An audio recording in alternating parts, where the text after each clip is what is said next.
ஆண்டவரும் இரட்சகருமான இயேசு கிறிஸ்துவின் ஈடு இணையற்ற நாமத்தில் அன்றன்றுள்ளப்பம் வாசகர்களுக்கு எங்கள் அன்பின் வாழ்த்துக்கள்.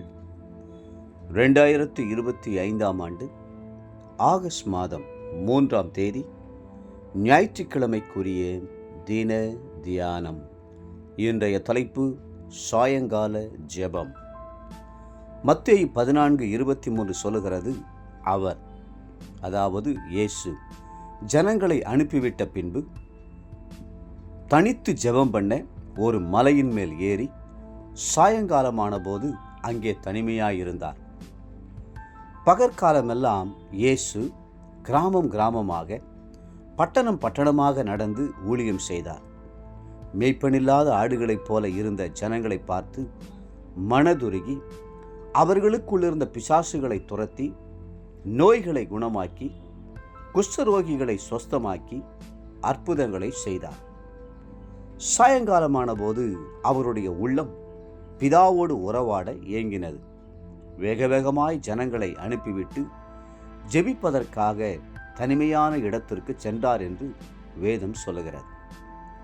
ஒரு முறை யோசுவாவும் இஸ்ரவேலரின் மூப்பரும் இஸ்ரவேலருக்கு ஆயி பட்டணத்தில் தோல்வி ஏற்பட்ட போது தங்களை தாங்களே ஆராய்ந்து சாயங்காலம் மட்டும் கர்த்தரின் பெட்டிக்கு முன்பாக தரையிலே முகங்குப்புற விழுந்து கிடந்தார்கள் என்று வேதத்தில் வாசிக்கிறோம். யோசுவா 7:6. அப்பொழுது கர்த்தர் அவர்களுக்கு தோல்வியின் காரணத்தையும் தோல்வியை ஜெயமாய் மாற்றும் வழியையும் அருமையாய் கற்றுக் கொடுத்தார். அப்படியே அவர்கள் சாபத்தீடானதை தங்கள் மத்தியிலிருந்து விலக்கி மீண்டும் ஜெயத்தை பெற்றுக்கொண்டார்கள். யோசுவா 7ஆம் அதிகாரம் 6-13 வசனம் முடிய. இஸ்ரவேல் ஜனங்கள் பொதுவாக 3 வேளையும் ஜெபிக்கிற பழக்கத்தை வைத்திருந்தார்கள். ஏனென்றால் அவர்களுக்கு இருந்த 3 முற்பிதாக்களும் 3 வேளைகளிலும் ஜெபிக்கிறவர்களாயிருந்தார்கள். ஆபிரகாம் அதிகாலையில் ஜெபித்தார். ஈசாக்கு சாயங்கால வேளையை தியானம் பண்ணும் வேளையாக வைத்திருந்தார்.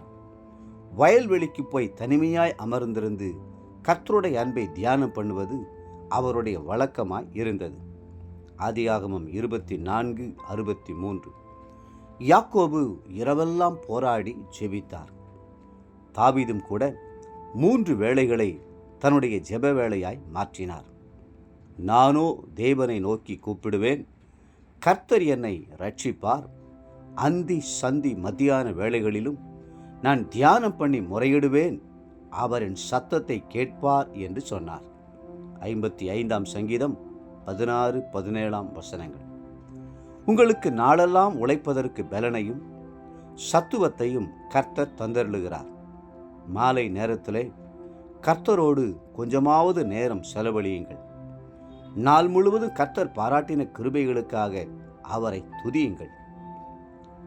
தேவப்பிள்ளைகளே, சில வேளைகளில் உங்களை அறியாமலேயே சில பாவங்கள் உங்கள் வாழ்க்கைக்குள் நுழைந்திருக்கக்கூடும். இதனால் குற்ற மனசாட்சி வாதித்து உள்ளத்தில் சோர்வு ஏற்பட்டுவிடக்கூடும்.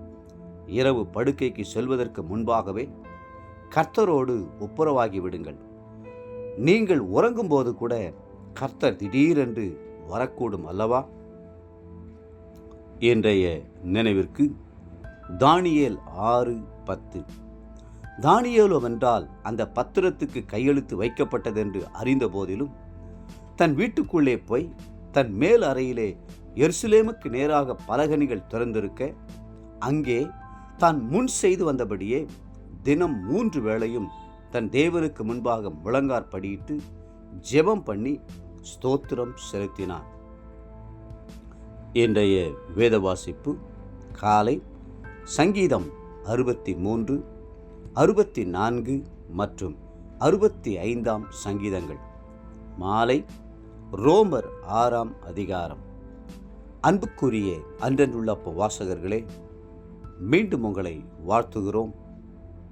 3 வேளையும் ஜெபியுங்கள். குறிப்பாய் சாயங்கால வேளையை கர்த்தரோடு கூட நேரத்தை செலவிடுங்கள். கர்த்ததாமே உங்களை ஆசீர்வதித்து மென்மேலும் உயர்த்துவாராக. ஆமென்.